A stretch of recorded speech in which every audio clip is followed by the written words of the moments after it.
Hi hello friends, ಎಲ್ಲರಿಗೂ ನಮಸ್ಕಾರ. Gagan cooking ಚಾನಲ್ಗೆ ಸ್ವಾಗತ. ಕಡಲೆಕಾಳು ಉಸ್ಲಿ ಮಾಡೋದು ಹೇಗೆ ಅಂತ ನೋಡೋಣ ಬನ್ನಿ.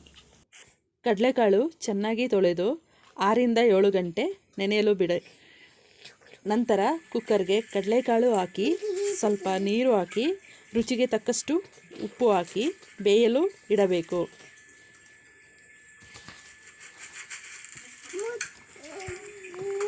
ನಂತರ 4 ವಿಷಲ್ ಬಂದ ಮೇಲೆ ಸ್ಟವ್ ಆಫ್ ಮಾಡಿ. ನಂತರ ಮಿಕ್ಸಿ ಜಾರ್ಗೆ ಹಸಿಮೆಣಸಿನ್ಕಾಯಿ 6ರಿಂದ 7, ಜೀರಿಗೆ 1 ಸ್ಪೂನು, 1 ಇಂಚು ಶುಂಠಿ, 1 ಕಾಯಿ ತುರಿ ಇಷ್ಟನ್ನು ತರಿತರಿಯಾಗಿ ಪುಡಿ ಮಾಡಿಕೊಳ್ಳಬೇಕು. ನೆಕ್ಸ್ಟು ಒಂದು ಪಾತ್ರೆಯಲ್ಲಿ ಸ್ವಲ್ಪ ಎಣ್ಣೆ ಹಾಕಿ ಎಣ್ಣೆ ಕಾದ ನಂತರ ಸಾಸಿವೆ, ಕರಿಬೇವು,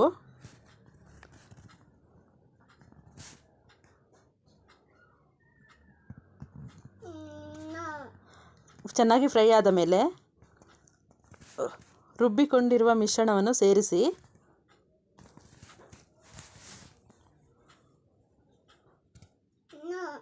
ಚೆನ್ನಾಗಿ ಫ್ರೈ ಆದ ಮೇಲೆ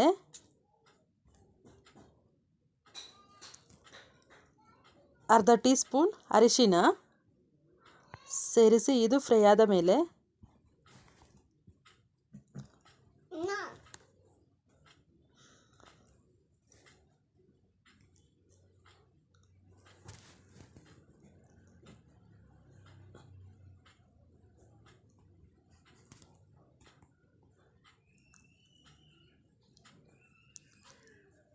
ಈಗ ಚೆನ್ನಾಗಿ ಫ್ರೈ ಆಗಿದೆ.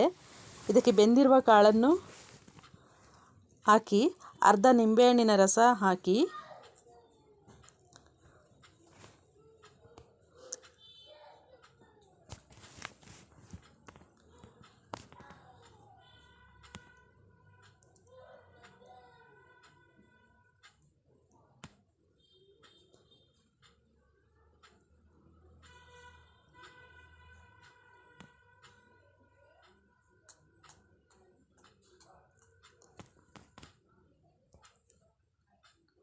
ಈಗ ನಿಂಬೆಹಣ್ಣಿನ ರಸ ಹಾಕಾಗಿದೆ. ಇದನ್ನು ಚೆನ್ನಾಗಿ ಮಿಕ್ಸ್ ಮಾಡಿದರೆ ಈಗ ಕಡಲೆಕಾಳು ಉಸುಲಿ ರೆಡಿಯಾಗಿದೆ. ಹೊಸದಾಗಿ ನಮ್ಮ ಚಾನಲ್ ನೋಡ್ತಾ ಇದ್ದರೆ ಈಗಲೇ ಸಬ್ಸ್ಕ್ರೈಬ್ ಆಗಿ. ಇಷ್ಟ ಆದರೆ ಪ್ಲೀಸ್ ಒಂದು ಲೈಕ್ ಮಾಡಿ, ಶೇರ್